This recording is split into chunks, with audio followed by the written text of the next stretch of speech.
خبروں کا وقت ہوا چاہتا ہے، آئیے خبریں سنیے۔ سانبا میں بھارتی فوجیوں کی محاصرے اور تلاشی کی کارروائی۔ بھارتی حکومت نے میرویس عمر فاروق کی عوامی مجلس عمل اور مسرور عباس انصاری کی اتحاد المسلمین پر پابندی عائد کر دی۔ مقبوضہ کشمیر میں B J P M L A کی طرف سے 13 جولائی کے شہداء کی توہین پر کشمیر اسمبلی میں ہنگامہ آرائی۔ قانونی ماہرین نے آزاد کشمیر پر بھارت کے بے بنیاد دعوے کو مسترد کر دیا۔ پنجاب میں تقسیم کو ہوا دینے پر مودی حکومت کو شدید تنقید کا سامنا۔ بھارتی جیلوں میں قید 70% قیدیوں کے خلاف مقدمات زیر سماعت ہیں۔ بھارتی پارلیمانی پینل کی رپورٹ میں انکشاف۔ لاہور میں منعقدہ تقریب میں کے ایچ خورشید کو شاندار خراج عقیدت پیش۔ اب خبریں تفصیل کے ساتھ۔ غیر قانونی طور بھارت کے زیر قبضہ جموں و کشمیر میں بھارتی فوجیوں نے ضلع سانبا میں محاصرے اور تلاشی کی کارروائی کی۔ تفصیلات کے مطابق فوجیوں نے کھگوال کے علاقے کا محاصرہ کیا اور گھر گھر تلاشی کی کارروائی شروع کی۔ فوجیوں نے علاقے میں خوف و دہشت پھیلانے کے لیے ہوائی فائرنگ بھی کی۔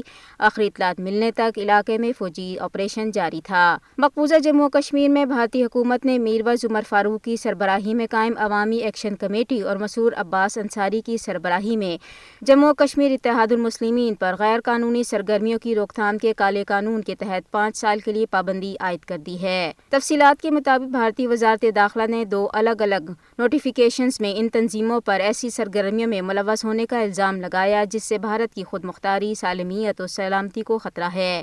نوٹیفیکیشن کے مطابق عوامی مجلس عمل کے اراکین عسکریت پسندانہ سرگرمیوں کی حمایت، بھارت مخالف بیانیے کا پرچار کرتے ہیں اور جموں و کشمیر میں علیحدگی پسند تحریکوں کے لیے فنڈز اکٹھا کر رہے ہیں۔ بھارتی حکومت نے تنظیم پر تشدد بھڑکانے، بھارتی ریاست کے خلاف عدم اطمینان کو فروغ دینے اور مسلح مزاحمت کی حوصلہ افزائی کا بھی الزام لگایا ہے۔ وزارت داخلہ نے عوامی ایکشن کمیٹی اور اس کے قائدین کے خلاف متعدد فوجداری مقدمات درج کیے ہیں جن میں بغاوت، غیر قانونی اجتماع اور تشدد پر اکسانے کے الزامات عائد کیے۔ میرویس عمر فاروق اور تنظیم کے دیگر اراکین کے خلاف نوہٹا، صفا قدل اور کوٹھی باغ سمیت سری نگر کے مختلف تھانوں میں بھارتی حکومت کے خلاف تقاریر کرنے، انتخابی بائیکاٹ کو فروغ دینے اور احتجاجی مظاہروں کے لیے اکسانے پر مقدمات درج کیے گئے ہیں۔ بی جے پی حکومت نے اقوام متحدہ کی قراردادوں کے مطابق حق خودارادیت کا مطالبہ کرنے پر مسرور عباس انصاری کی سربراہی میں جموں و کشمیر اتحاد المسلمین پر بھی 5 سال کے لیے پابندی عائد کی ہے۔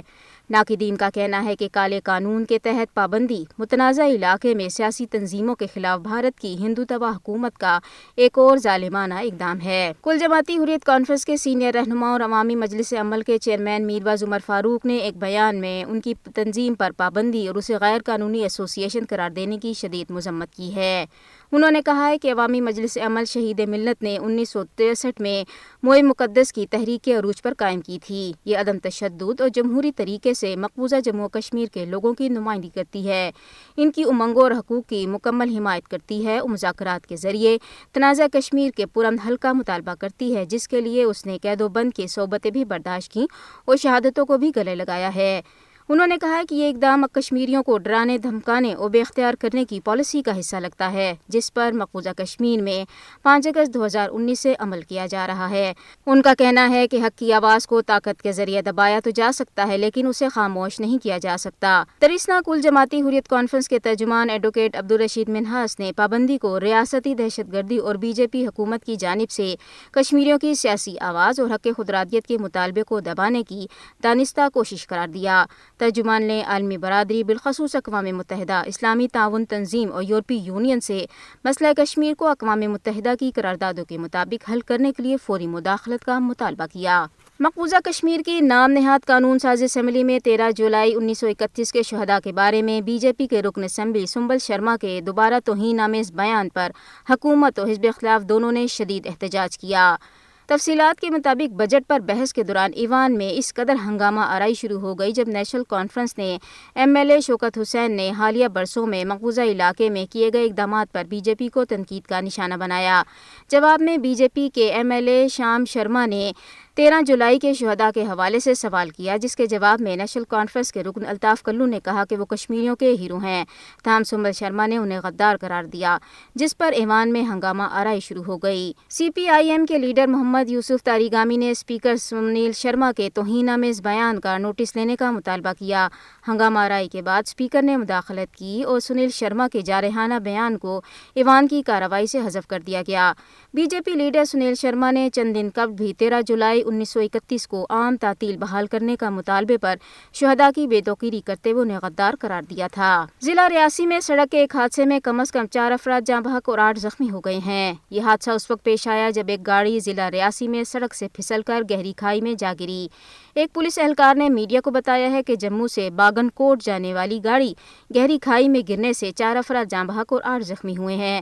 زخمیوں کو فوری طور پر اسپتال منتقل کیا گیا۔ ادھر قابض حکام نے بتایا ہے کہ جموں سری نگر ہائی وے کے ساتھ بانیہال میں سڑک کے حادثے میں ایک گاڑی کا ڈرائیور لقمہ اجل بن گیا، جبکہ گاڑی پر سوار اس کے 3 اہل خانہ بھی زخمی ہوئے ہیں۔ قانونی ماہرین نے بھارتی وزیر دفاع راج ناتھ سنگھ کی طرف سے آزاد جموں کشمیر کے بارے میں حالیہ ہرزہ سرائی کی شدید مذمت کرتے ہوئے اسے غیر قانونی طور پر بے بنیاد اور تاریخی حقائق اور زمینی حقائق کے خلاف قرار دیا ہے۔ تفصیلات کے مطابق راج ناتھ سنگھ نے لندن میں ایک تقریب میں دعویٰ کیا تھا کہ تنازع کشمیر اس وقت ختم ہو جائے گا جب آزاد کشمیر بھارت میں شامل ہوگا۔